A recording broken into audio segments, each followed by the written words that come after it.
ഗർഭിണികളുടെ പ്രാർത്ഥന. പിതാവിൻ്റെയും പുത്രൻ്റെയും പരിശുദ്ധാത്മാവിൻ്റെയും നാമത്തിൽ ആമേൻ.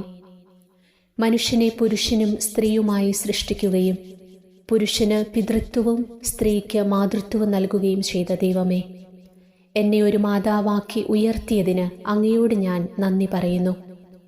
അങ്ങയുടെ സൃഷ്ടികർമ്മത്തിൽ പങ്കാളിയാകുവാൻ അനുവദിച്ച അങ്ങു തന്നെ എൻ്റെ ഉദരത്തിൽ ഉത്ഭുതമായിരിക്കുന്ന ശിശുവിനെ ആരോഗ്യവും സൗന്ദര്യവും നൽകി അനുഗ്രഹിക്കണമേ.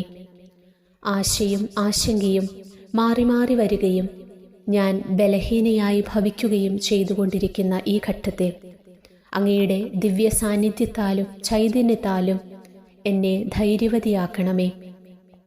മാതൃത്വം വഴി സ്ത്രീ അനുഗ്രഹീതയാകണമെന്ന് ആഗ്രഹിക്കുന്ന ദൈവമേ, മാതൃത്വത്തോട് അഭേദ്യമായി ബന്ധപ്പെട്ടിരിക്കുന്ന ആശങ്കകളെയും ക്ലേശങ്ങളെയും സമചിത്തതയോടെ നേരിടുവാൻ പ്രാപ്തയാക്കണമേ.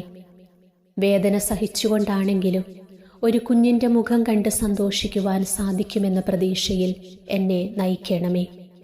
പരിശുദ്ധ കന്യകാമറിയത്തെ അങ്ങയുടെ തിരുസുതൻ്റെ മാതാവാക്കി ഉയർത്തിക്കൊണ്ട് മാതൃത്വത്തെ മഹത്വപ്പെടുത്തിയ ദൈവമേ, എന്നെയും എൻ്റെ ശിശുവിനെയും അനുഗ്രഹിച്ച് ആശീർവദിക്കണമേ.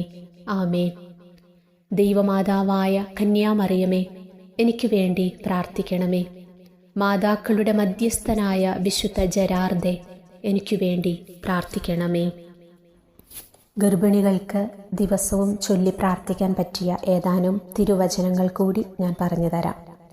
സങ്കീർത്തനങ്ങളുടെ പുസ്തകം 127 അധ്യായം 3 തിരുവചനം. കർത്താവിൻ്റെ ദാനമാണ് മക്കൾ, ഉദരഫലം ഒരു സമ്മാനവും. ജെറമ്യായുടെ പുസ്തകം 1 അധ്യായം 5 തിരുവചനം. മാതാവിൻ്റെ ഉദരത്തിൽ നിനക്ക് രൂപം നൽകുന്നതിന് മുൻപേ ഞാൻ നിന്നെ അറിഞ്ഞു, ജനിക്കുന്നതിന് മുൻപേ ഞാൻ നിന്നെ വിശുദ്ധീകരിച്ചു, ജനതകൾക്ക് പ്രവാചകനായി ഞാൻ നിന്നെ നിയോഗിച്ചു. സങ്കീർത്തനങ്ങൾ 139 16, 17 തിരുവചനങ്ങൾ. എനിക്ക് രൂപം ലഭിക്കുന്നതിന് മുൻപ് തന്നെ അവിടുത്തെ കണ്ണുകൾ എന്നെ കണ്ടു. എനിക്ക് നിശ്ചയിക്കപ്പെട്ടിട്ടുള്ള നാളുകൾ ഉണ്ടാകുന്നതിന് മുൻപ് തന്നെ അങ്ങയുടെ പുസ്തകത്തിൽ അവ എഴുതപ്പെട്ടു. ദൈവമേ, അവിടുത്തെ ചിന്തകൾ എനിക്കെത്ര അമൂല്യമാണ്, അവ എത്ര വിപുലമാണ്. സുഭാഷിതങ്ങളുടെ പുസ്തകം 31:25.